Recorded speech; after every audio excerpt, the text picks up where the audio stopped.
Assalamualaikum warahmatullahi wabarakatuh, teman-teman semuanya. Selamat pagi, selamat datang di DWU aku.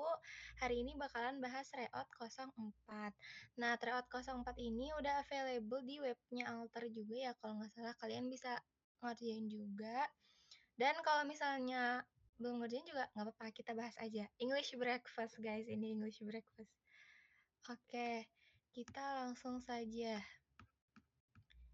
Nah, aku biasanya kalau ngerjain tryout itu, apa teman-teman betul sekali, aku langsung baca soalnya, baru baca teksnya. Jadi, nggak bolak-balik, nggak 2 kali nyari jawabannya gitu. Karena nggak semua isi teks itu bakalan ditanyain di soal. Jadi, kita biasain baca soalnya dulu gitu. Nah, dia nanya, what is the central argument of the passage? Yang berarti central argument itu artinya sama aja kayak main idea gitu ya teman-teman. Ini tuh sinonimnya lah dari main idea. Oke, terus kita lihat nih teks ini ngebicarain tentang apa. Nah, ini dia teksnya, bentar. Teks ini tentang apa gitu ya. Oke, kita baca dulu.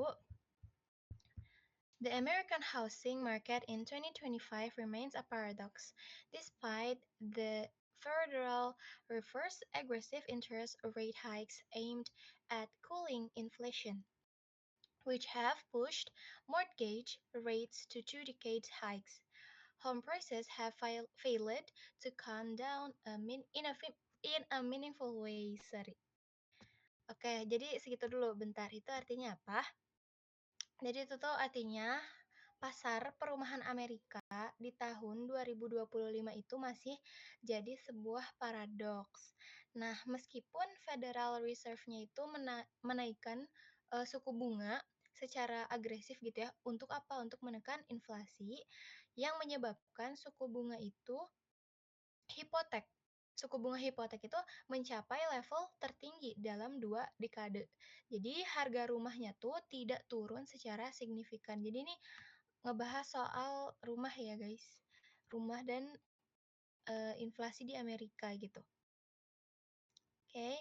Terus tadi this has created the most severe housing affordability crisis in a generation, leaving millions of potential buyers, particularly millennials and Gen Z, locked out of the market. Oke. Itu tuh artinya hal ini tuh menciptakan krisis keterjangkauan perumahan ya, yang paling parah dalam satu generasi, di mana katanya tuh itu tuh membuat jutaan calon pembeli, terutama di gen milenial sama di Gen Z, kayak kita-kita ini, nggak mampu masuk ke pasar karena harga yang sangat amat tinggi ya, harga yang ditawarkan sangat amat tinggi. Karena rumah tuh mahal-mahal banget ya guys zaman sekarang. Apalagi di Amerika ini katanya lagi kena inflasi waktu tahun 2025 kemarin gitu. Terus ini the present sense of high prices and a high interest rate environment defies traditional economic models and points to deeper, more structural issues at play. Oke, jadi kalimat terakhir ini katanya bertahannya harga tinggi di tengah suku bunga tinggi bertentangan katanya guys dengan model ekonomi tradisional dan menunjukkan adanya masalah struktural yang lebih dalam gitu. Jadi emang kayak gitu ya intinya. Terus kita baca lagi juga di yang kedua. A primary driver of this market distortion is a chronic and severe undersupply of housing. For more than a decade following the 28 financial crisis, home construction laid significantly behind historical averages and failed to keep pace with population growth and household formation. Apa itu artinya? Itu artinya tuh katanya penyebab utama dari distorsi pasar ini tuh karena kekurangan pasokan perumahan yang kronis dan parah katanya guys. Jadi selama lebih dari 1 dekade setelah krisis keuangan di tahun 2008, pembangunan rumah itu tertinggal jauh banget katanya guys dari rata-rata historis dan nggak mampu mengikuti pertumbuhan populasi serta pembentukan serta pembentukan rumah baru. Jadi itu tuh bener-bener apa ya guys, karena kekurangannya pemasokan dari perumahan, pasokannya itu kurang, jadi rumah-rumahnya itu sedikit, jadi harganya tuh melambung tinggi gitu. Gitu guys. Lanjut, terus tadi sampai yang ini. This has resulted in a deep inventory deficit, estimated to be in the millions of units. When supply is this constrained, even a significant drop in demand, as would be expected from higher borrowing costs, is not enough to trigger correction. The few homes that are available for sale often attract intense competition, keeping prices stubbornly high. Oke, itu artinya apa? Itu tuh artinya katanya ini nih guys, akibatnya tuh terjadi defisit persediaan rumah dalam jumlah jutaan unit. Terus, ketika pasokannya itu emang sangat terbatas, bahkan penurunan permintaan akibat suku bunganya itu sangat amat tinggi guys. Jadi nggak cukup untuk menurunkan harga secara besar-besaran. Ya, terus juga katanya rumah yang tersedia seringkali memicu persaingan ketat sehingga harganya itu tetap tinggi. Gitu. Mungkin karena orang-orang juga butuh rumah ya guys, kayak siapa sih yang nggak butuh rumah kan? Tapi di sini pasokannya itu kurang dan inflasi itu lagi melonjak. Intinya sih kayak gitu ya di teks yang ini ngejelasin tentang itu.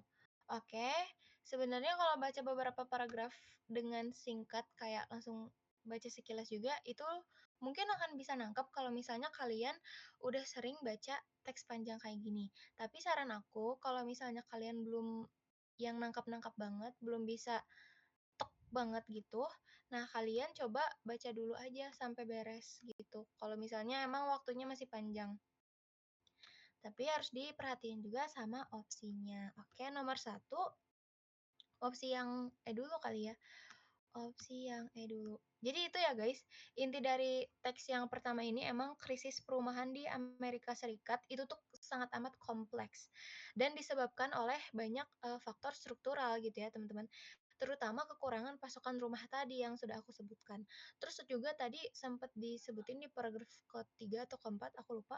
Ada katanya efek lock-in hipotek dan permintaan yang tetap kuat dari para buyer gitu. Sehingga harga itu tetap tinggi meskipun suku bunganya lagi naik. Dan bukan cuma satu penyebab aja, tapi ini tuh multifactor atau dari berbagai penyebab, dari banyak-banyak penyebab gitu. Oke, soal nomor satu, main idea, opsi yang E itu dia bilang, the housing crisis can be quickly resolved by reforming local zoning laws and encouraging new construction. Ini tuh kurang tepat atau salah. Kenapa? Karena teks tuh tadi kan bilang perlu strategi jangka panjang supaya bisa menekan harga yang terlalu overpriced ini gitu ya. Terus juga nggak ada di teksnya itu bilang quickly resolved atau di-resolve secepatnya. Nggak ada ngomong kayak gitu. Karena seperti yang kalian tahu, perputaran ekonomi itu susah juga ya, cukup susah. Apalagi kalau situasinya kayak di Amerika ini. Jadi nggak ada yang bilang quickly resolved. Dan masalahnya itu kompleks. Terus nggak instan. Jadi nggak bisa seenaknya apa ya, di solve gitu aja, dikasih solusi gitu aja, itu tuh butuh proses yang panjang gitu teman-teman. Jadi opsi yang E itu dia kurang tepat. Lanjut, kita ke opsi yang D, demographic shift, particularly millennials entering their prime home buying years, are the single most important factor driving up home prices. Oke, yang D ini dia itu bukan demografi dibahas. Emang bener guys demografinya tuh. Tapi itu tuh bukan menjadi satu-satunya faktor. Nah, tadi kan aku udah bilang ya sebelumnya kalau misalnya ini tuh bisa terjadi karena beberapa faktor, bukan menjadi satu-satunya faktor. Jadi yang opsi D ini salah. Gitu. Oke, lanjut ke opsi yang C. The most significant issue is the housing market is the psychological resistance of sellers to lower their prices, known as price stickiness. Sorry. Nah, jadi price thickness tadi tuh emang sempat dibahas di teksnya, tapi lagi dan lagi itu juga menjadi salah satu faktor aja, bukan faktor yang paling signifikan. Dan teksnya itu menekankan ini tuh terjadi tuh karena banyak penyebab loh, bukan karena di-highlight satu ini loh yang paling utamanya itu bukan kayak gitu, tapi bener-bener banyak faktornya gitu. Ini faktornya ini, faktornya ini, faktornya ini gitu. Terus bukan cuman sisi psikologis penjualnya gitu. Jadi ini salah, guys. Nih dia bilang psychological resistance of sellers. Padahal highlight pointnya itu bukan ada di seller ya, guys, tapi di buyer tadi gitu.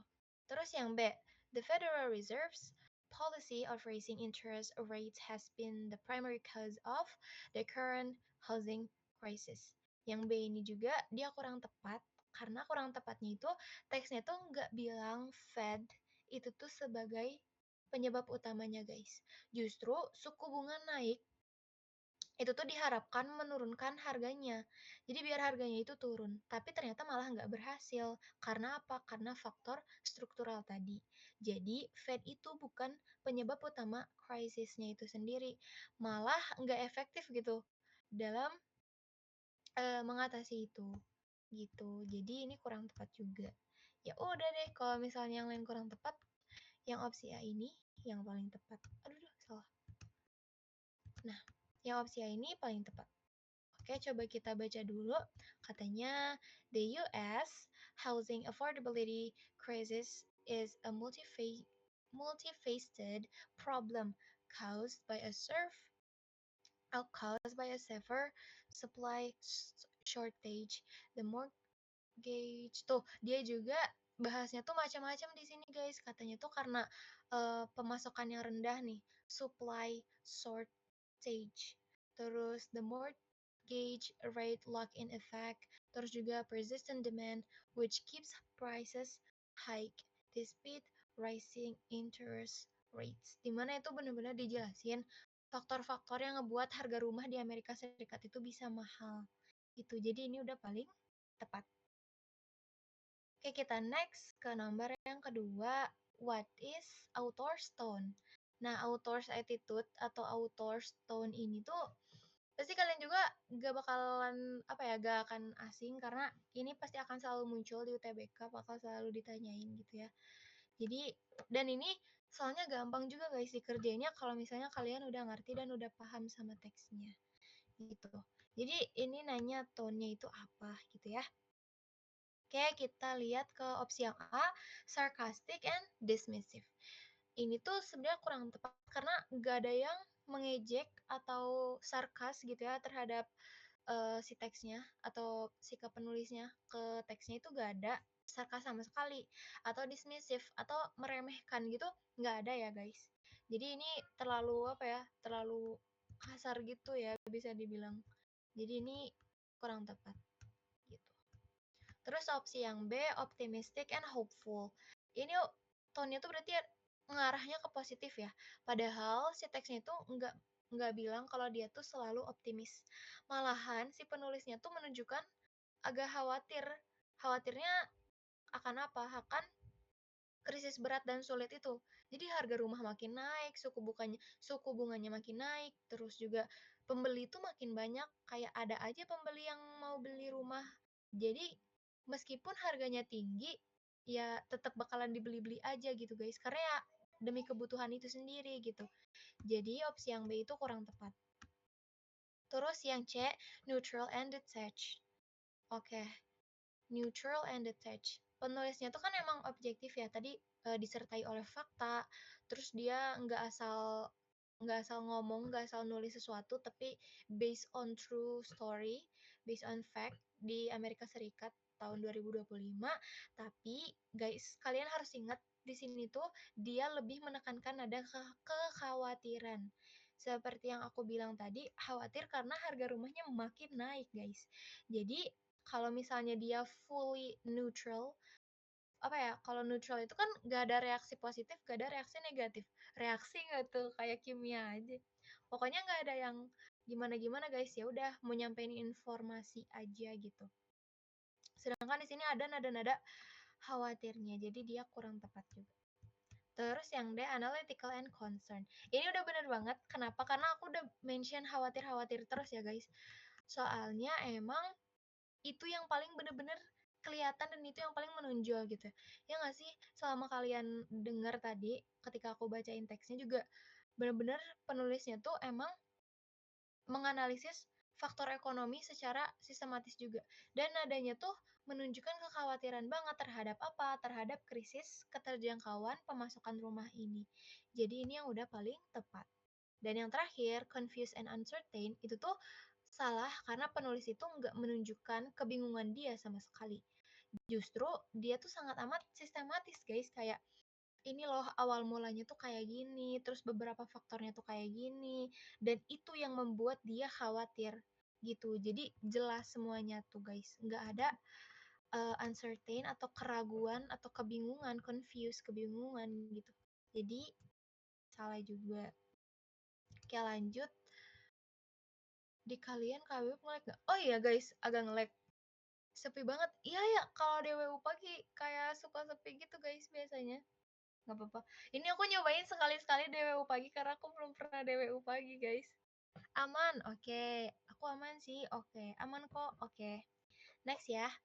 Kita lanjut ke nomor 3. Ya, nomor 3 ini dia nanya, what can be inferred? Inferred, oke. Inferred lagi nih, keluar nih inferred. Oke, what can be inferred from the passage about a potential future scenario? Oke, jadi kita tuh disuruh nyari apa sih kesimpulan yang tersirat ya. Nah, bedanya inferred sama conclusion itu apa? Inferred itu dia tersirat, kalau conclusion kesimpulan yang memang tersurat, ada di teksnya, plek ketiplek bisa dicari gitu. Kalau inferred dia tersirat, itu bedanya. Oke, kita lihat yang A.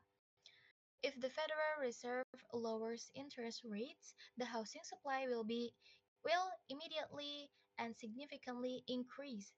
Ini tuh salah banget karena tadi inget lagi guys, masalah utamanya itu struktural sub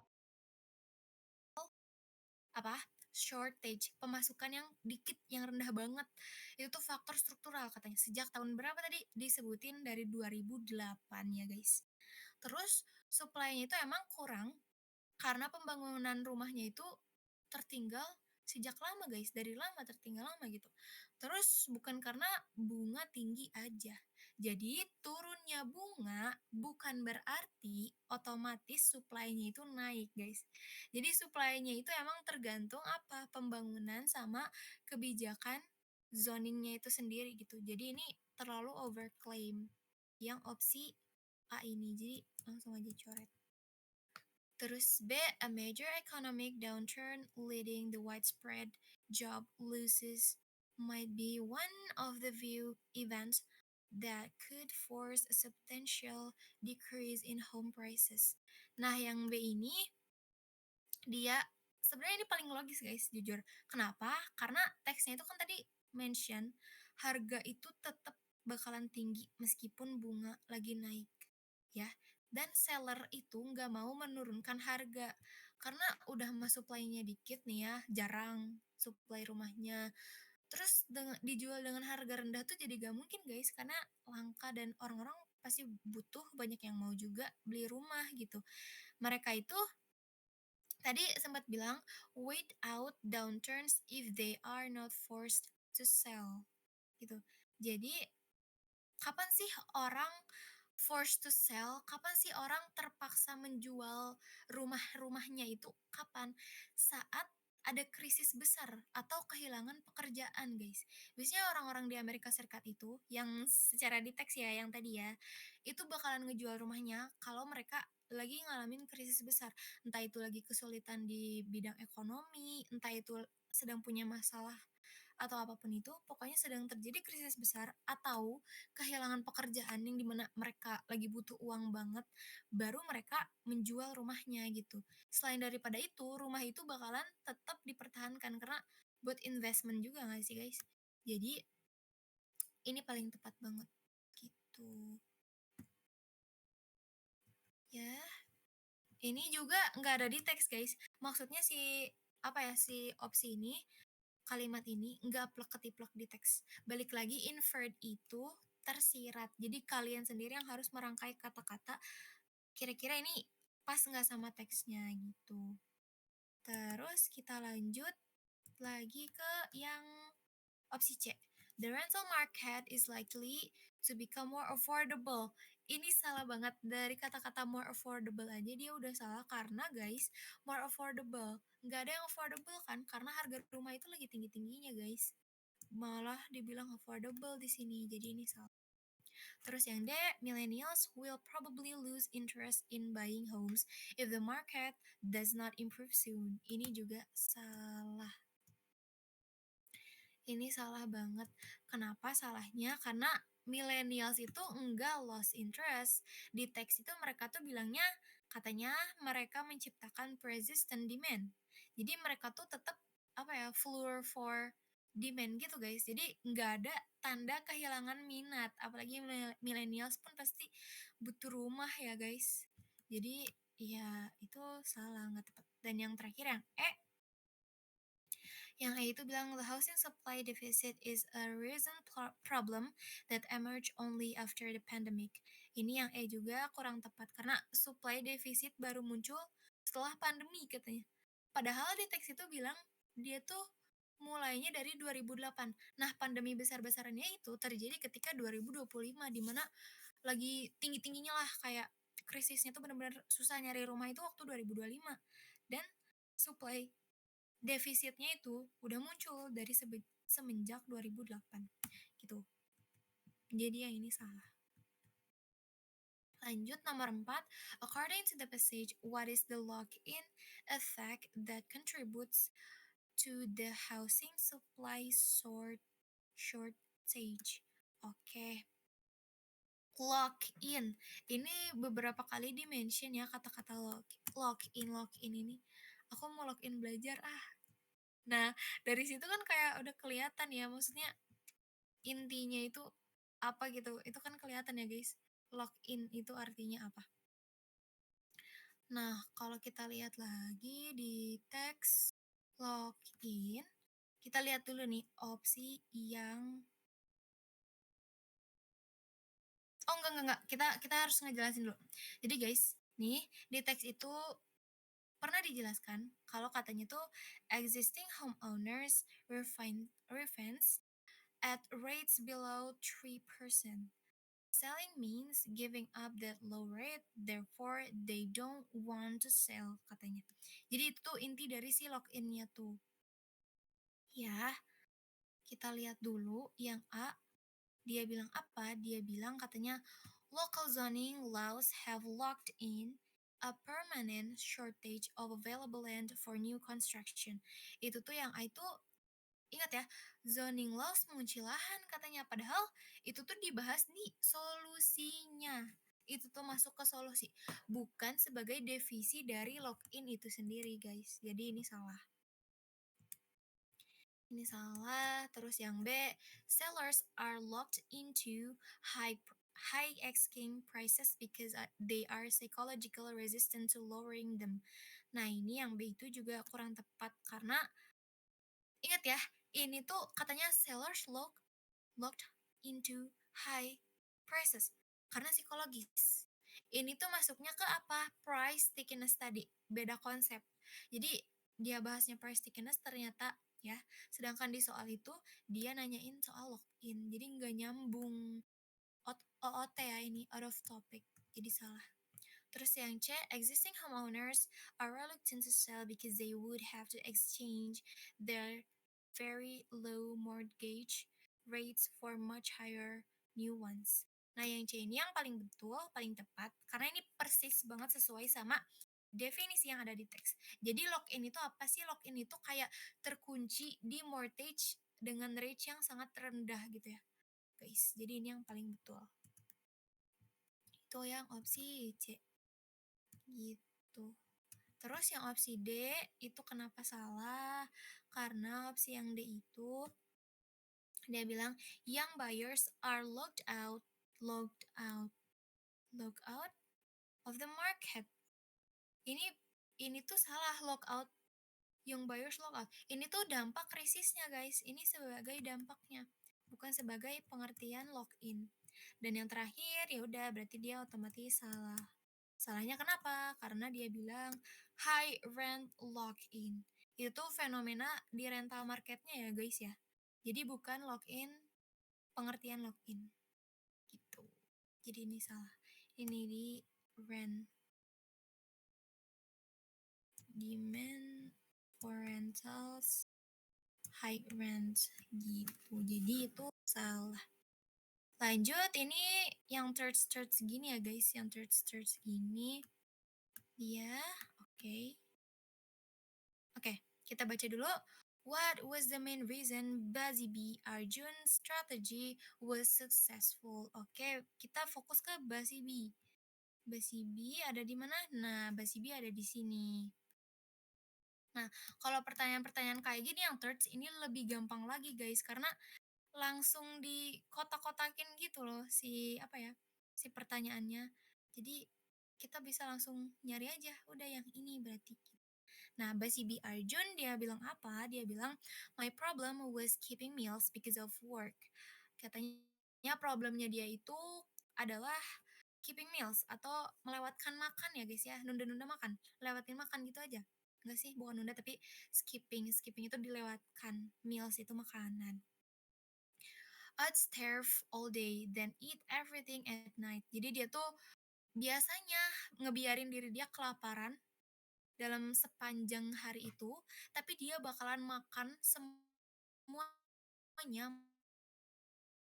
makan apapun itu waktu dia malam. Jadi kerasa mungkin ya waktu udah nggak bisa ditahan, jadi dia makan semua ketika malam gitu. It wrecked my energy and my mood. Itu tuh mengganggu atau apa ya, merusak energi dan suasana hatinya dia, guys. Terus dia bilang, I overcame it being on Sundays. Since my dad eat, if healthy food is ready, you won't grab junk food of desperation. Oke, jadi katanya itu emang dia itu mengatasinya dengan menyiapkan makanan di hari Minggu.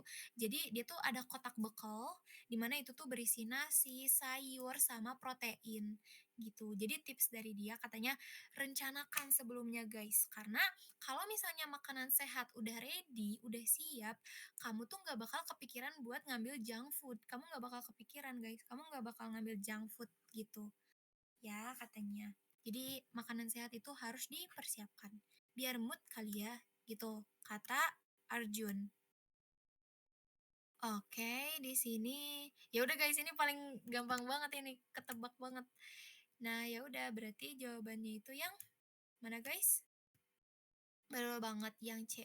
Dia kelihatan banget he prepared his meal in advance to prevent making poor choices out of desperation.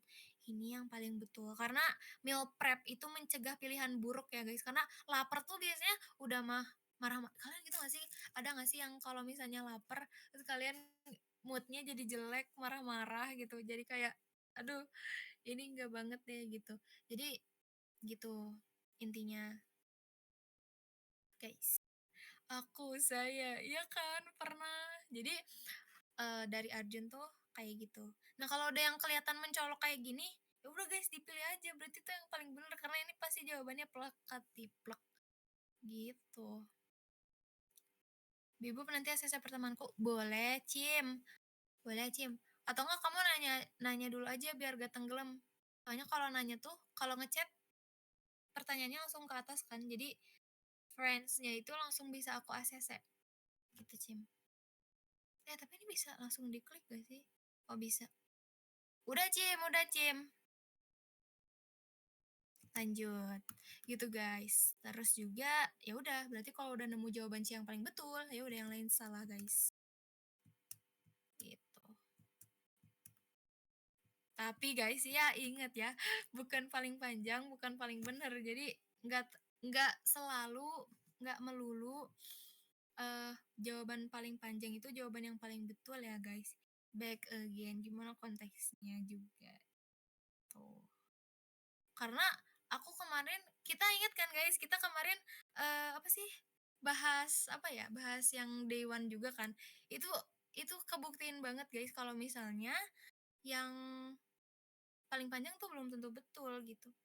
Aduh kok bisa belum apalah seleb limper, Feli Lung ini cuy. Ah, ini ini pasti akal-akalan Ceng ini, Lung Lung Marga Lung ini. Jadi ketimbun. Tapi emang iya guys, kadang enggak second choice kayak gitu guys, ya Allah. Kalau kalian nanya pasti aku jawab. Sumpah bakalan aku jawab tuh. Gak pernah ada yang aku jawab. Gak pernah ada yang aku jawab. Gak pernah ada yang gak aku jawab. Selalu aku jawab semuanya, guys. Edward udah Edward tuh, Edward. Ketumpuk guys, sumpil. Mana orang-orang tuh suka ganti username kadang. Jadi, misalnya awalnya namanya Edward, tapi tiba-tiba misalnya jadi suka tidur misalnya. Aku kan bingung ya, siapa yang suka tidur gitu. Cima, aku minta maaf ya Cima, maaf ya Cima. Aduh semangatnya kalau anak limper langsung di ACC. Malah anak limper tuh gak pernah ada yang aku ACC awal-awal tuh. Terus akhirnya request juga di DWU kayak kak ACC dong ACC. Terus kayak oh ya udah gitu. Trust isu aku guys sama anak limper, astagfirullah. Terus soal nomor berapa? 6. The word outlets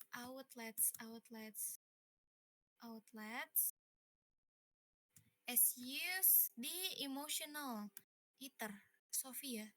Udah kita cari yang Sofia. Oh ini di paling oh enggak di sini guys.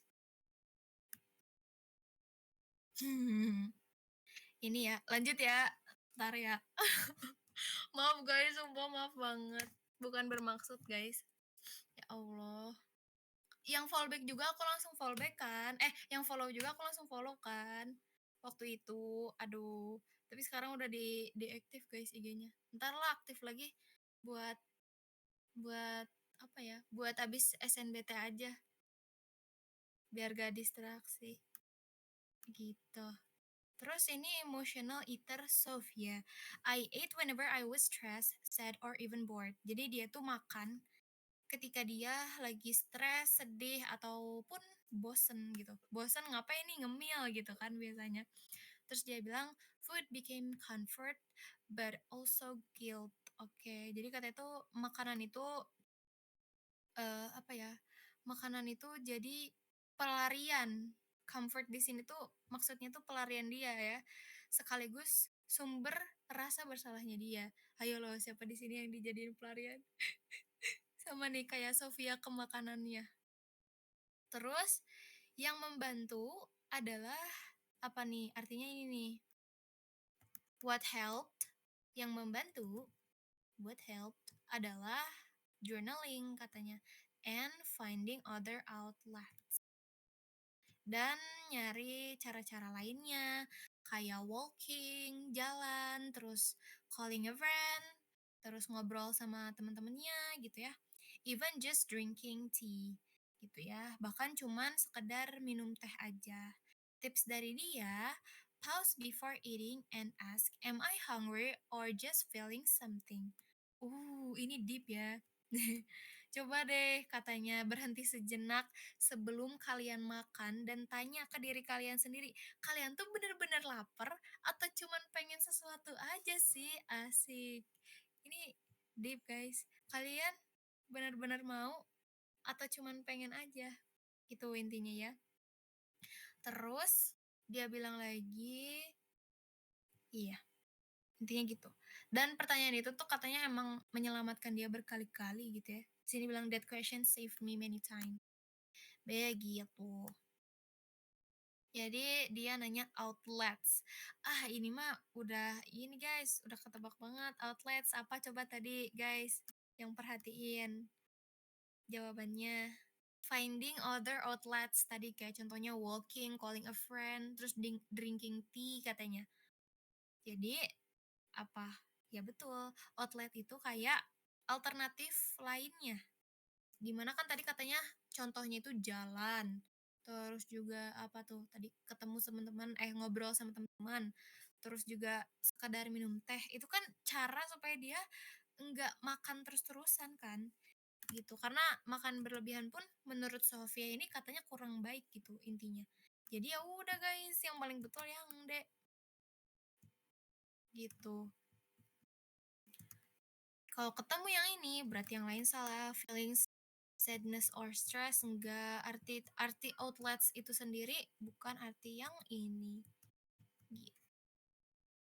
Lanjut nomor 7, which statement best captures the main point of okay, lucky experience. Oke, kita ke lucky. Lucky. Lucy nggak sih? Lucy. Kok aku kayak ada K-nya tadi lucky. Oke, Lucy, dia bilang, friends and family made dating hard for me. Katanya tuh teman-teman sama keluarganya itu buat dia susah diet ya katanya.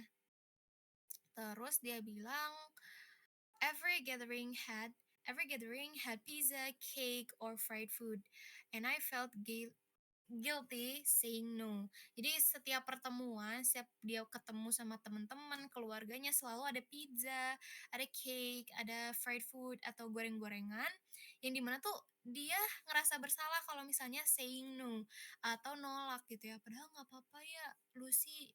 Kagak apa-apa kalau kagak mau mah jangan dipaksa, Lus.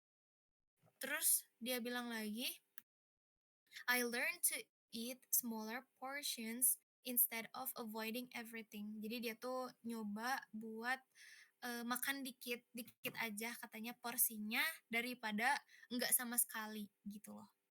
My tip dari dia, don't isolate yourself. Share meals but control your plate. Balance is better than all or nothing gitu ya. Jadi kata Lucy itu jangan mengisolasi diri kalian gitu ya. Tetap tetap makan bersama aja, nggak apa-apa kok, itu nggak salah katanya ya. Nggak apa-apa makan bersama. Tapi kontrol isi piringnya. Harus seimbang gitu ya. Keseimbangan itu lebih baik daripada semuanya dimakan atau malah nggak makan sama sekali. Gitu. Kata Lucy. Oke, nomor 7, which statement? Oke, statement. Opsi yang mana dulu ya? Opsi yang A. A dulu deh. Dulu dia bilang katanya the best way to stick to diet is to avoid. Ini udah salah. Karena kan tadi Lucy bilang bukan buat menghindar guys, tapi seimbang aja makannya gitu. Jadi ini salah. Terus yang B, it is impossible to eat healthy when friends and family are present. Jadi dia bilang katanya eh itu tuh susah katanya, itu tuh gak mungkin makan sehat kalau misalnya ada teman sama keluarga. Padahal enggak ya, dia bilang ya seimbang aja, kontrol aja isi piring kalian gitu, as simple as that. Terus yang guilt is a primary motivator for making healthy food choices. Enggak, guilt itu bukan sebagai motivator utama ya, bukan rasa bersalah guys yang menjadikan motivator dia dalam bikin makanan yang sehat itu, bukan. Dan yang E, you should always say no when offered pizza or cake at a party. Ini salah banget karena apa? Karena ya enggak guys, kalian gak harus bilang enggak mau, enggak mau, enggak mau, enggak harus nolak juga ya. Karena tadi Lucy tuh gak enakan katanya kalau misalnya say no. Jadi dia terima aja, gak apa-apa dimakan aja asal dikontrol isi piringnya gitu. Jadi jawaban yang paling betul yang D. Finding a balance by managing portion sizes is more effective than complete avoidance in social settings. Ini yang paling betul. Gitu. Dede ya, iya Dede, ini Dede. Paling panjangnya Kabibub EZ. Iyalah EZ, kata siapa yang lebih susah guys? EZ ini mah. Lanjut. Nomor berapa? 8. Ih kok dari tadi masih nomor 8 ya? Kayak lama banget kalau DWU pagi. Nah, yang 8. How does fitness first Diego's approach contrast with most others in the thread? Oke, ini jawabannya apa guys? Nih, fitness first Diego.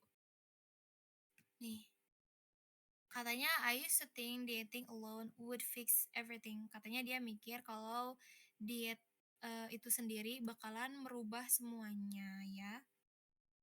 Terus lagi dia bilang, apa ini, "But but I was always hungry and frustrated. It changed once I added exercise, it changed. I could eat more without guilt and my body felt stronger." Oke. Jadi katanya tuh abis olahraga nih ya. Tadi dari ribet ya. Tapi katanya tuh dia tuh selalu lapar, guys, lapar sama frustasi. Kalau misalnya dia diet, dia pikir diet aja cukup, tapi ternyata dia selalu lapar dan frustasi. Terus setelah menambahkan olahraga, semuanya juga berubah guys katanya. Jadi dia tuh bisa makan lebih banyak tanpa rasa bersalah. Karena apa? Karena tubuhnya tuh jadi terasa lebih kuat dan healthy aja gitu. Jadi tipsnya, my tip katanya, don't just cut food, add movement. Jangan cuman motong makanan, motong di sini tuh maksudnya mengurangi. Jangan cuman mengurangi makanan aja, tapi tambahin gerakannya katanya. Bergerak guys, bergerak katanya. It makes the process less about restriction and more about balance katanya. Jadi itu tuh apa ya, ngebuat prosesnya tuh seimbang, bukan pembatasan. Jadi ini tuh soal keseimbangan, bukan pembatasan gitu. Karena kan kalau diet dijaga banget gitu ya pola makannya, terus semuanya benar-benar dijaga. Dan Diego ini ngerasa dia oke-oke aja kalau sembari olahraga. Gitu, guys. Jadi jawabannya apa? Cepat.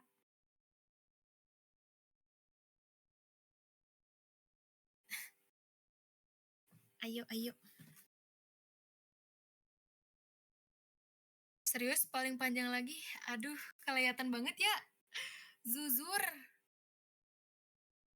B. Oke. B. Oke. B. Oke. Iya ya, tapi jujur ya, ini kan soal bukan aku yang buat ya. Soalnya JSB itu nggak ada yang buat soal, guys. JSB itu kita-kita itu DWU dan ngoreksi soal tryout yang salah. Koreksi. Jadi kayak ini tryout kalau jadi kita nerima aja soalnya dari alter ini, terus kita nerima, terus oh ini udah benar, ini salah, ini benar gitu. Terus diupload gitu. Apa ya tadi? B. Oke. B. The argument strategy involve adding a positive activity exercise rather than focusing only on restricting or managing food. Ini betul, betul ya. Betul banget ini. Karena back again guys, tadi kan exercise ya menurut dia yang paling penting. Jadi gak apa-apa guys kalau misalnya diet kalau nggak diet itu nggak apa-apa karena diet itu merasa bikin dia frustasi, lapar, terus dia jadi ngerasa terbebani gitu ya karena dibatasin-batasin kayak gitu. Jadi dia prefer olahraga aja. Gitu. Terus yang lain kenapa salah? Karena yang lain emang kelihatan sih salahnya ini. Terus dia bilang kan, tip is more about strict rules. Enggak. Nih, strict rules enggak. Terus was the only one who struggle enggak. Dengan apa katanya yang dia sendiri yang struggle ini enggak. Terus Diego's solution did not involve changing his eating habits. Ini juga enggak karena Diego jadi makan banyak ya guys. Yang awalnya diet makannya dikurang-kurangin, dibatasin, tapi sekarang dia bisa makan apa aja dalam porsi yang cukup gitu ya, nggak berlebihan, tapi dia tetap olahraga gitu. Terus yang ini, Diego problem was mainly about snacking, while the others was about full meals. Ini juga salah.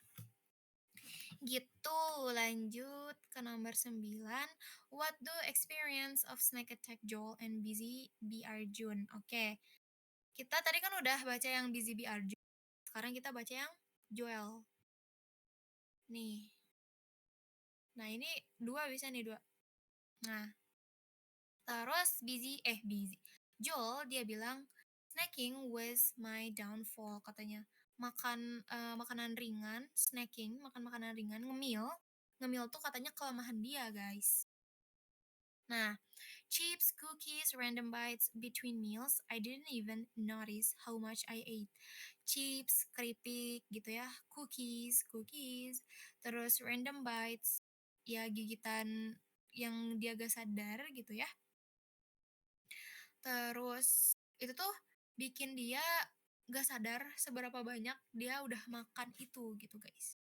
Terus dia bilang lagi, I started, yeah, I started portioning snacks into small bowls. Dia mulai ngeporsiin snack-snacks dia ke apa sih?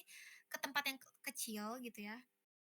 Biar apa? Instead of eating from the back. Jadi dia tuh nge-packing makan makanannya dia ke tempat-tempat yang lebih kecil. Buat apa? Buat dimakan sesuai dengan porsi dia gitu. Jadi gak berlebihan gitu guys. Gak kelewatan gitu. Kalau misalnya makan ciki yang gede sendirian kan kayak gak sadar udah habis ya. Nah si Joel ini di ke tempatin guys yang kecil gitu. Biar bisa atur porsinya dia. Terus dia bilang katanya my tipsnya dia, make your environment work for you. Buat lingkungan kamu ini apa sih? Lingkungan kamu tuh mendukung kamu.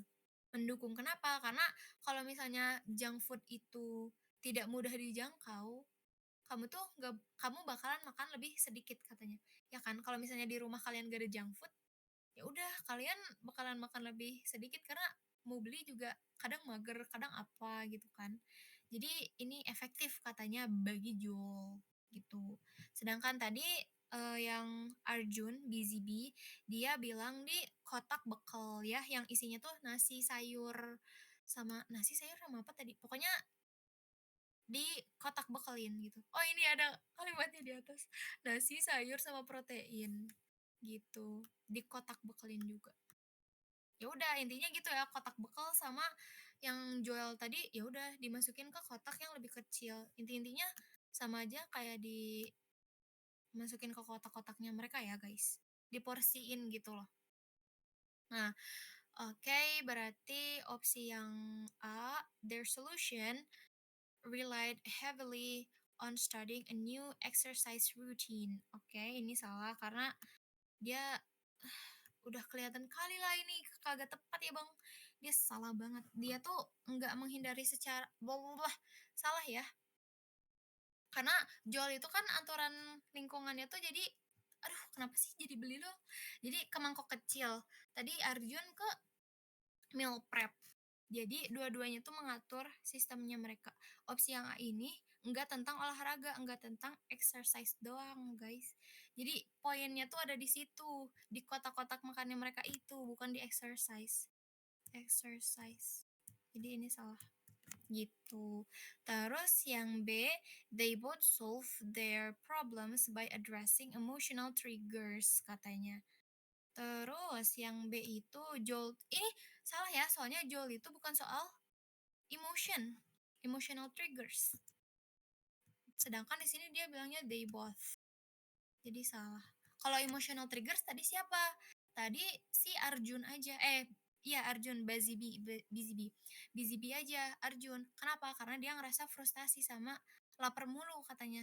Itu kan emotional ya, emotional triggers gitu. Sedangkan Joel doang enggak. Kalau Joel enggak gitu. Jadi salah. Terus yang C, their main struggle was with eating at social. Ini mah masalahnya siapa tadi? Lucy. Bukan masalahnya mereka. Jadi ini salah juga. Terus lagi-lagi jawabannya yang paling panjang ini ya guys. Nanti aku mau request yang D betul banget, prepare ahead or adjust environment. Ini highlight dulu ya. Nah, preparing ahead sama ini altering the environment. Poinnya ada di situ. Gitu. Terus yang E, they both recommend swapping unhealthy. Ini salah. Gitu. Unhealthy alternatives like fruits. Nggak, padahal mereka nggak ada ngomongin soal alternative lain. Gitu ya. Terus yang nomor 10, what can be inferred? Inferred, lagi-lagi inferred itu kesimpulan yang tersirat. Dari mana? Dari Mina sama Sofia. Tadi Sofia udah kita baca ya, yang emotional. Sofia. Nah, yang ketika dia makan itu, dia bakalan selalu makan kalau dia lagi stres, sedih, atau lagi bosan gitu ya. Terus dia mengalihkan dengan hal-hal lain, kayak journaling, walking, terus calling friend, terus drinking. Nah, kalau Mina belum kita baca nih, paling atas. Mina bilang, my biggest struggle is sugar cravings. Katanya struggle terbesar dia itu dengan sugar cravings katanya. Pengen makanan-makanan manis mulu gitu, sugar cravings. Terus juga kata dia itu, dia bilang lagi, every time I try to cut sweets, ketika dia mencoba buat mengurangi makanan-makanan manis, I end up binging on chocolate after a stressful day. Ya, end up pada akhirnya dia makan coklat, guys. Ketika hari-hari dia lagi stres gitu. What helped was not banning sugar completely, but swapping it. Katanya ya, fruit, dark chocolate, even yogurt with honey. Katanya tuh diganti nih guys. Katanya diganti jadi ke makan makanan yang lebih sehat. Meskipun itu rasanya manis tapi kadar gulanya tuh kan nggak tinggi ya kayak buah dark coklat ya pahit sih cuman bisa di compare sama honey juga sebenarnya terus bisa dijadiin olahan masakan lain ya yang dark coklat ini lebih sehat gitu terus juga yogurt sama honey itu juga manis tapi sehat gitu tipnya dari dia don't punish yourself with never again jangan paksa diri kamu dengan udah stop atau enggak bakal lagi tapi allow small treats so you don't feel trapped. Jadi dikit-dikit aja, simple-simple aja dengan ngeganti jadi fruit aja. Jadi kamu nggak merasa terbebani atau apa ya, terkurung gitu ya. Gitu guys. Jadi nomor 10 yang A person's psychological state and emotional triggers are significant factor in their eating habits. Ini mah udah bener. Harusnya tadi opsi A dulu ya, opsi A dulu deh. Opsi A dulu. Opsi A dulu. Swapping to dark chocolate will solve all dieting problems. Aduh. Nah, ini juga salah karena swapping dark chocolate ya. Katanya tuh mengganti dark chocolate. Nggak bakal. Padahal dark chocolate itu sebagai alternatif doang ya, bukan full sebagai solusinya gitu. Terus yang journaling is the only effective method for managing cravings. Ini juga enggak. Journaling itu katanya kalian kalau misalnya kalian lagi cravings atau kalian lagi pingin sesuatu, kalian lagi lapar, BM lah ya kalau kata orang Indo. BM sesuatu, pengen makan apa? Katanya harus journaling. Enggak, keburu bete kita. Lapar nih, lapar. Malah nulis, aku pengen seblak, aku pengen somai. Kan gak lucu ya maksudnya. Terus cravings tuh lagian lebih dibahasnya tuh di Mina, sedangkan di Suvia itu yang journaling. Jadi kurang nyambung guys. Terus physical hunger is the only real reason people struggle with their diets. Ini juga yang C bukan cuma lapar fisik aja ya guys. Jadi ini salah. Katanya is the only cuman itu aja satu-satunya alasannya tuh karena lapar doang padahal nggak itu doang ya terus yang B banning a certain food group entirely is the most successful long term strategy ini juga salah gitu opsi yang B apa opsi yang B itu justru nggak disarankan untuk langsung melarang semuanya ya guys semuanya nggak langsung dilarang semuanya gitu jadi yang A gitu. Ini udah paham kan ya? Paham lah guys, paham pasti. Terus nomor 11 nih. Which statement is true? True. Apa ini? Paling panjang awal buat permohonan pula. Permohonan apa? Felilung. Permohonan apa?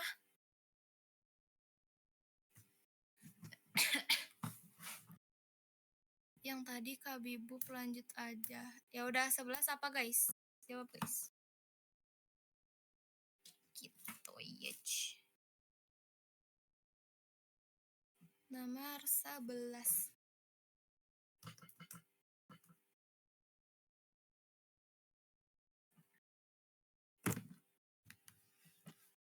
Ayo statement, statement ini juga gampang kalau misalnya kita paham sama isi teksnya. Yes. Oke, oke.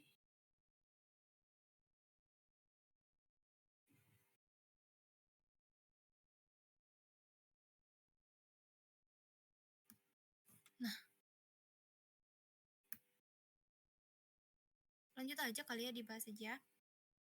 Statement yang paling betul katanya di atas tuh apa? Oke, statement yang paling betul. Intinya ini tentang makanan-makanan tadi ya. Terus yang friends and family are the biggest obstacle for everyone trying to eat healthy. Friends and family enggak ini salah. Enggak semua orang tuh masalahnya tentang temen atau keluarga ya guys. Di problem makanan ini enggak semuanya makan apa ya? Enggak semuanya ini tentang ini. Jadi gak tepat. Terus yang D, the only way to diet successfully is to avoid all forms of sugars and snacks. Nomor yang opsi yang D katanya tuh kayak gitu. Padahal tuh guys, nggak semua harus hindari gula. Padahal bisa di replace pakai alternatif lain. Terus juga nggak harus menghindari gula atau snacks. Jadi ini salah. Dia bilangnya ini. Terus, every person's problem was caused by eating too much. Nggak juga. Ini. Nah, terus juga, a recurring theme is the rigid, all or nothing rules are often less effective than balanced, sustainable strategies. Mhm. Yang B ini betul, soalnya rigid rules. Iya, rigid rules itu kurang efektif ya guys tadi di atas. Rigid rules. Tadi tuh. Ini that rigid yang kayak gini. Rules. Itu. Terus yang A, yang A itu all the posters found that meal preparing was the single most important key to their success. Gitu. Itu juga gak tepat. Gitu. Aman dulu gak guys? Ini teks selanjutnya. Oke. Aman dulu gak guys? BK, iya B. Oh, maksudnya value itu apa sih buat permohonan yang bahas opsi. Kalau bahas opsi, kenapa emangnya?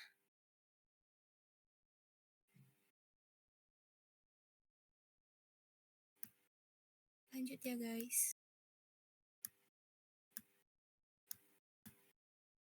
Teks baru aja berarti ke teks baru kita.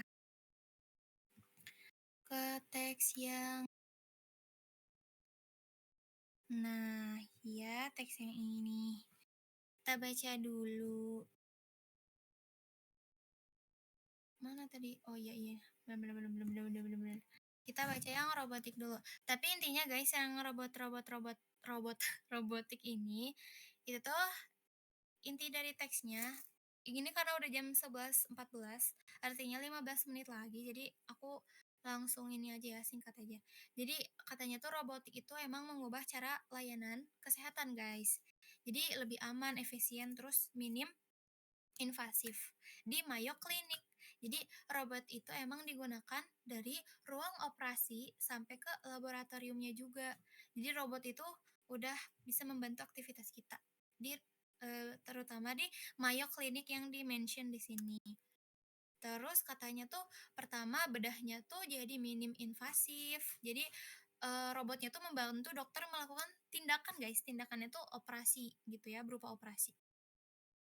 Terus juga operasinya jadi lebih presisi, terus lebih baik dan visualnya juga 3D gitu ya. Jadi manfaat buat kita nauzubillah manfaat buat pasiennya. Jadi pasiennya tuh lukanya lebih kecil, Terus nyerinya juga dia ngerasa sedikit, sama rawat inapnya juga jadi lebih singkat, terus pemulihannya juga jadi cepat, lebih cepat daripada sama, eee, yang enggak gitu. Terus ada disebutin telemedicine sama telepresence, di mana itu tuh katanya dokter spesialis tuh bisa periksa pasien jarak jauh gitu, guys. Jadi menggunakan robot juga gitu ya, dilengkapi kamera sama alat medisnya gitu. Terus juga laboratoriumnya, jadi robotnya tuh bantu sortir, terus nyimpen, terus pindahin sampel, pindahin barang, sampel barang gitu-gitu. Jadi itu tuh bisa mengurangi human error katanya. Terus di masa yang akan datang, penelitian nanorobot ini bisa mengantarkan obat langsung ke sel kanker katanya ya. Jadi ada kolaborasi manusia dan robot. Jadi ini tuh membawa terobosan baru di dunia medis gitu ya intinya. Yang ini tuh semuanya gitu. Lagi-lagi nomor 12 itu ditanyain soal apa? Soal main idea, main idea gitu. Telat nggak koin? Asik King Brand. Halo King Brand. Aman King. Lagi-lagi main idea nomor 12 ini. Main idea. Oke oke main idea. Opsi yang A itu tuh dia bilang the primary use of robotics in medicine is for performing minimally invasive surgery. Oke, yang A itu hanya fokus ke surgery-nya ya. Hanya di-highlight surgery-nya aja.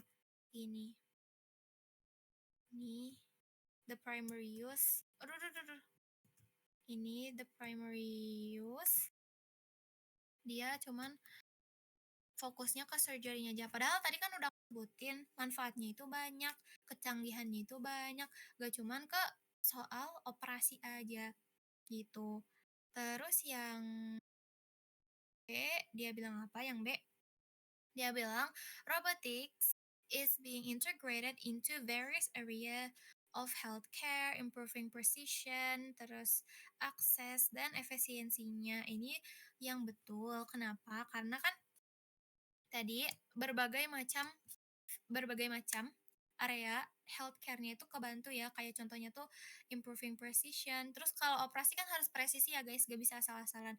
Nah dengan adanya robot ini jadi kebantu katanya. Terus aksesnya juga jadi apa ya, lebih cepat, mengurangi kesakitan ke pasiennya tadi. Terus efisiennya tuh more efficient gitu, lebih tinggi daripada ketika tidak menggunakan robot. Jadi robot ini membantu dunia medis juga ya guys, dan membantu dokter gitu. Jadi bisa diterapkan di kehidupan yang masa yang wah, iya, masa yang akan datang gitu intinya. Terus juga nomor C, kok nomor opsi C, dia bilang nanorobots that can travel through the bloodstream. Oke. Through the oke. Yang ini tuh cuman fokusnya ke nanorobot aja ternyata. Padahal nanorobot itu cuman dibahas di satu teks terakhir. Kalian harus ingat ya, kalau main idea itu membahas keseluruhan isi teks, harus mewakili semuanya dan dia sifatnya umum.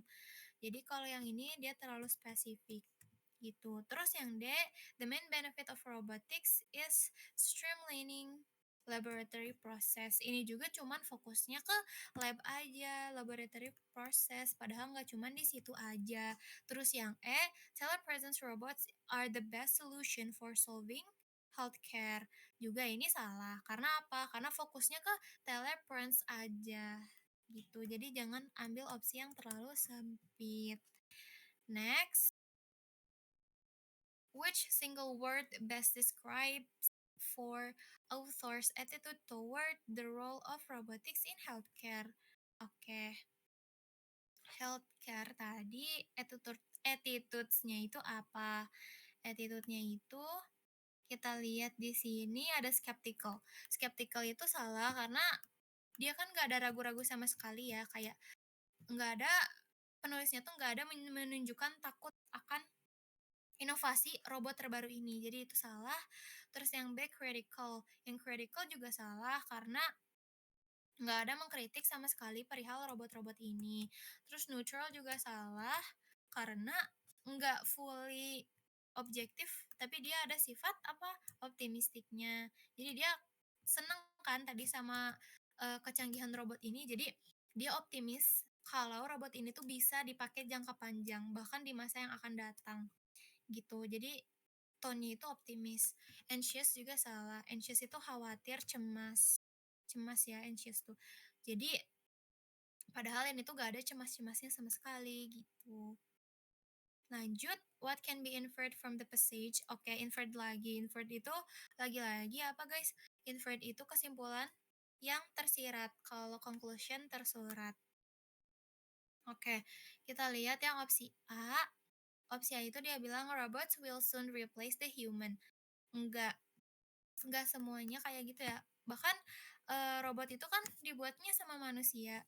Jadi nggak bisa gitu aja menggantikan manusia, nggak bisa semuanya pakai, robot ya guys, tapi robot itu gunanya buat membantu kehidupan manusia gitu ya. Jadi ini salah. Terus yang B, healthcare professionals are generally resistant to adopting new robotic technology. Ini juga nggak disebutin soal resistance-nya. Nih, ini salah. Terus yang C, robotic system can help elevative workforce pressures by handling routine tasks and expanding the reach of specialists. Oke, ini tuh yang betulnya kenapa? Karena si teksnya itu kan bilang kalau robot itu free up lab staff to focus on complex analysis ya. Kompleks analisisnya tuh bener-bener dibantu sama robot. Terus tadi katanya bisa reach pasien yang sangat jauh. Jadi bisa apa ya, terjangkau gitu pasiennya, bisa kelihatan sama dia. Jadi gak usah bolak-balik capek-capek jauh-jauh, tapi bisa dijangkau dari jarak jauh. Terus ini tuh butuh kolaborasi antara human sama robots. Jadi robots help alleviate workforce pressures and expand reach. Jadi robot itu buat ngebantu kita gitu. Terus yang D, the main benefit, sorry, typo, of robotics is making hospital work easier, not improving patient outcomes. Oke. Kalau yang D ini justru banyak manfaatnya ya guys buat pasiennya tuh. Jadi ini salah. Gitu dia bilang not improving pasien, padahal banyak banget manfaatnya buat pasiennya gitu. Only the wealthiest hospitals can afford to implement robotics. Ini juga yang E, yang disebut itu cuman rumah sakit yang banyak banyak apa ya, banyak pemasukannya ya guys. Nggak disebut, sorry, nggak disebut. Jadi emang benar-benar yang disebut itu cuman rumah sakit yang bisa budgeting buat beli robotnya itu sendiri, karena robot tuh pasti bukan suatu hal yang murah kan guys. Jadi ini salah gitu. Gak bisa dipungkiri lagi soalnya robot juga dibelinya memakai uang gitu. Jadi ini salah. Oke, kita next ke nomor berapa ya? Nomor selanjutnya. Berarti nah 15. According to the passage, how do telepresence robots expand access? Oke, telepresence. Sorry, yang ini. Nah, itu katanya apa katanya? Oke, jadi teksnya tuh kan tadi tuh bilang kalau allow specialists to remotely examine and interact with patients in distant hospitals. Ya, teman-teman. Jadi yang opsi A dia bilang apa? Dia bilang they perform complex surgeries without a human surgeon present. Ini salah karena itu tuh surgery. Ini fokusnya opsi A itu ke surgery. Ya, jadi dia salah. Aduh, bentar. Jadi dia salah guys. Ini fokusnya ke surgery. Terus yang B, they transport patients from rural areas to large hospitals more quickly. Ini nggak ngangkut pasien ya guys ya. Nggak ngangkut pasien robotnya tuh. Bukan itu juga maksud dari telepresence gitu. Jadi ini salah. Terus they automatically sort and analyze patient lab samples from remote clinics. Ini juga kurang tepat karena itu tuh apa ya? Lab robotics, guys. Ya, bukan lab sample. Bukan ini. Terus they deliver drugs directly to cancer cells using nanotechnology. Ini juga yang D kurang tepat karena itu tuh nanorobot yang buat di masa yang akan datang atau buat di masa depan, guys. Bukan di masa yang sekarang. Gitu. Jadi yang paling betul itu ini. Tentang telepresence itu sendiri. Gitu. Kita next, guys, ya gak? Bentar, guys, aku mau minum dulu ya. Oke. Minum dulu.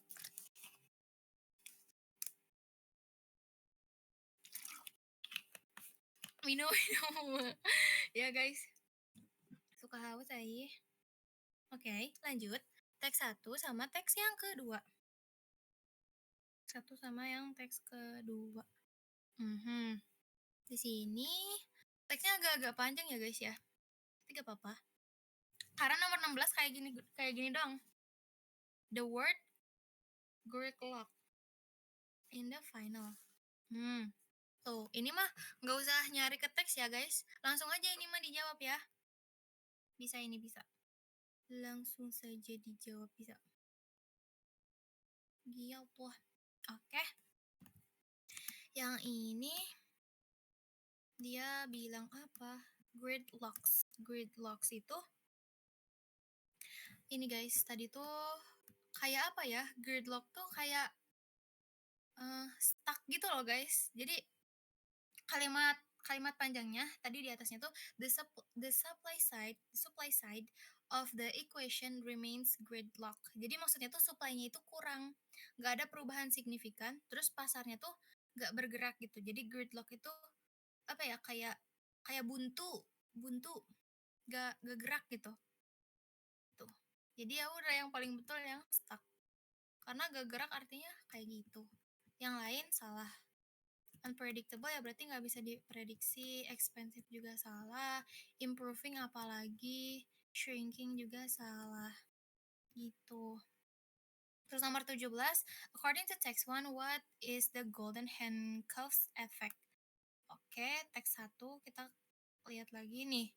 Golden handcuffs. Yang ini tuh apa katanya? Oke.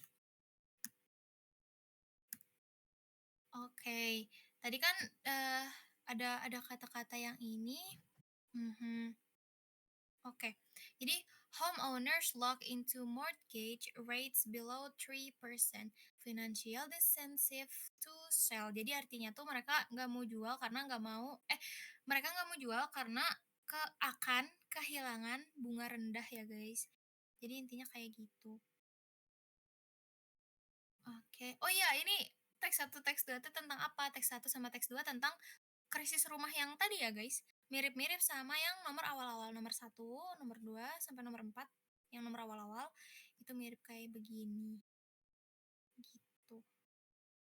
Tapi ini kayak dibedain teks lagi, ada teks kelanjutannya gitu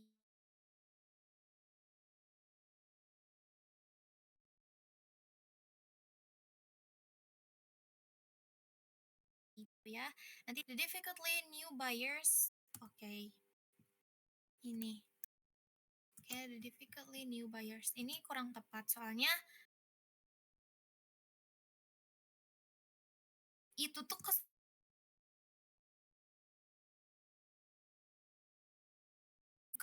apa ya, bukan arti dari, jadi ini tuh kesulitan pembeli baru, bukan arti dari golden handcuffs effect. Jadi salah.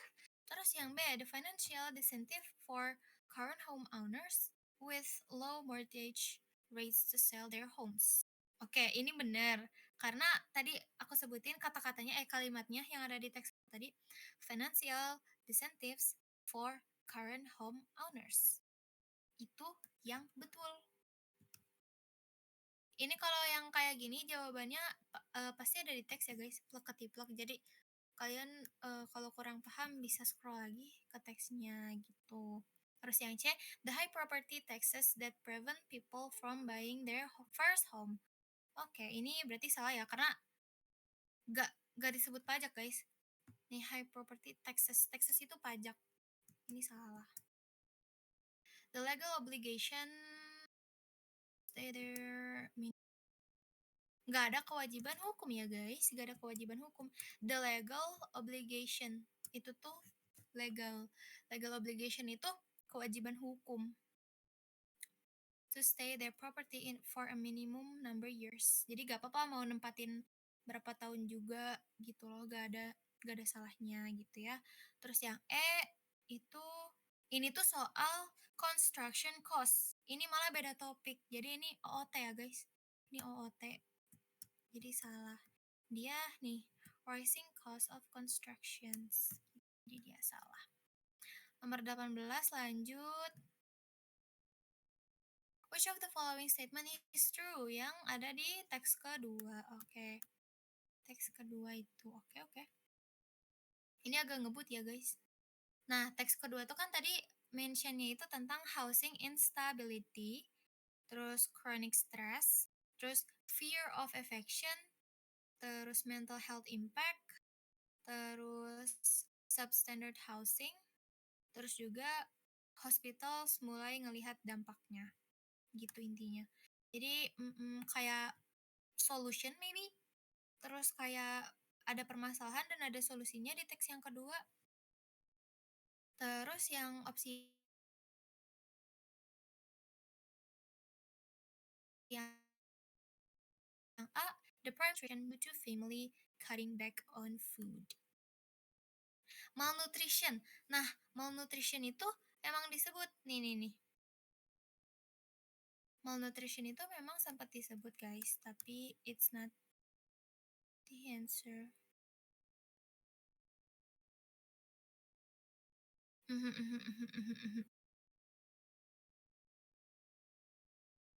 Iya.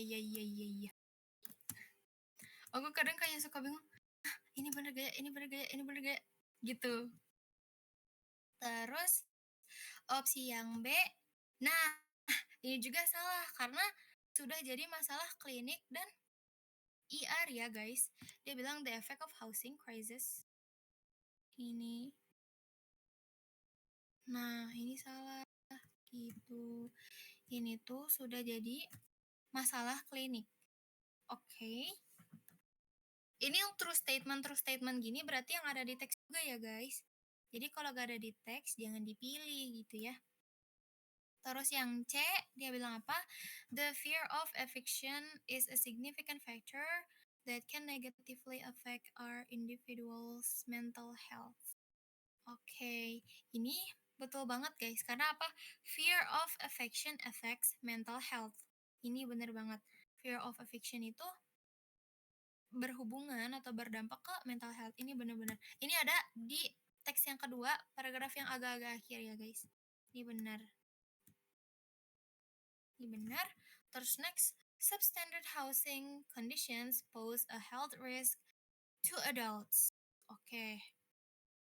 Ini salah karena justru anak-anak tuh yang sangat berdampak guys sebetulnya di case kayak gini.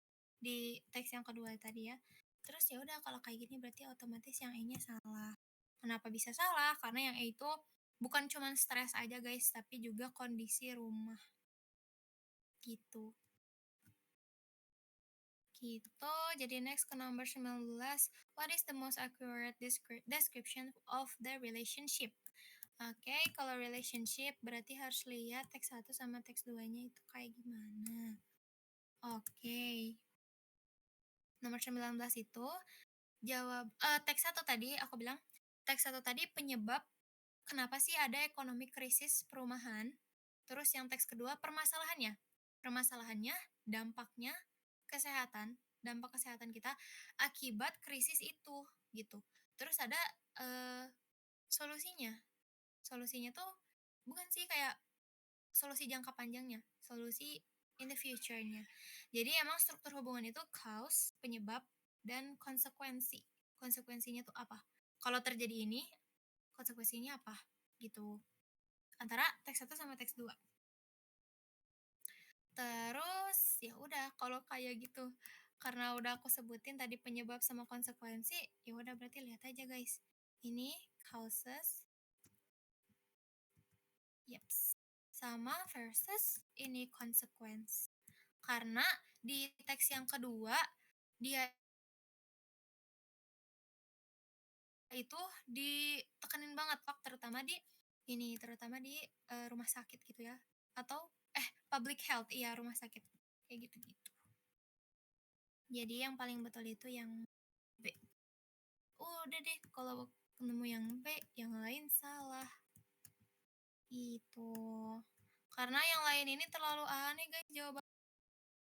Kalau relationship between two text tuh berarti harus saling berkaitan satu sama lain. Namanya juga relationship harus saling berhubungan antara teks satu sama teks duanya. Gitu.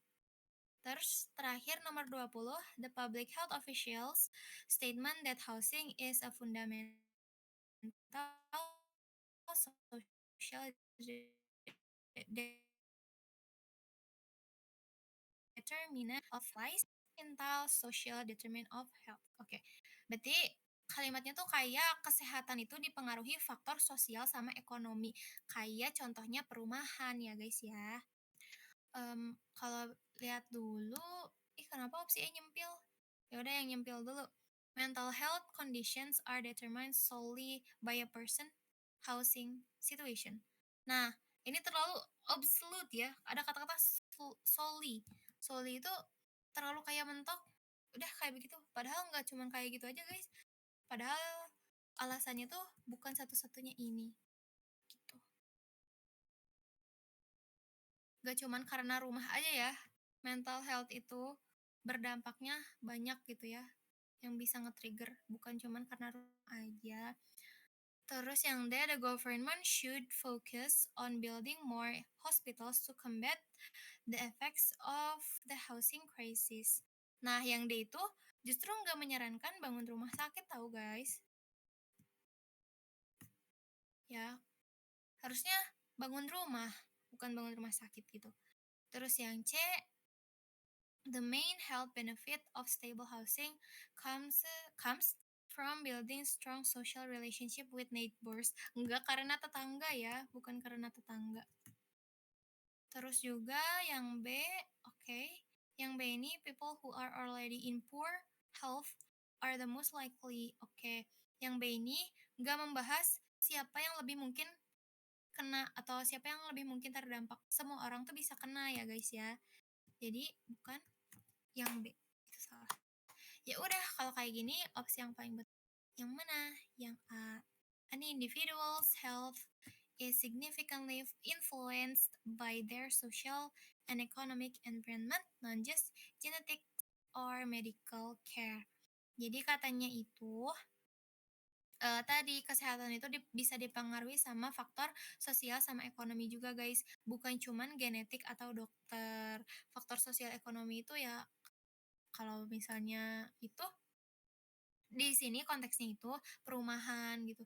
Dimana kalau misalnya kita susah dapat rumah juga, kita kan bingung tinggalnya di mana gitu. Dan ya sudah beres. Udah sampai nomor 20. Agak lebih 8 menit ya guys, gak apa-apa lah ya. Gitu. Ini kita mark dulu. Berarti ini udah beres. Gitu, alhamdulillah banyak guys, alhamdulillah, yay. Terima kasih banyak, nanti aku kirim soalnya kirim ininya di tracker ya. Alhamdulillah. Gitu dulu. Makasih banyak. Oke, makasih juga ya guys. Kalau yang mau nanya boleh DM aku aja nanti. Terima kasih banyak buat semuanya yang udah ada di DWO aku hari ini. Semoga lancar terus belajarnya, terus juga semoga sehat selalu, terus aman jaya sentosa. Amin. Gitu, sekian dari aku. Wassalamualaikum warahmatullahi wabarakatuh.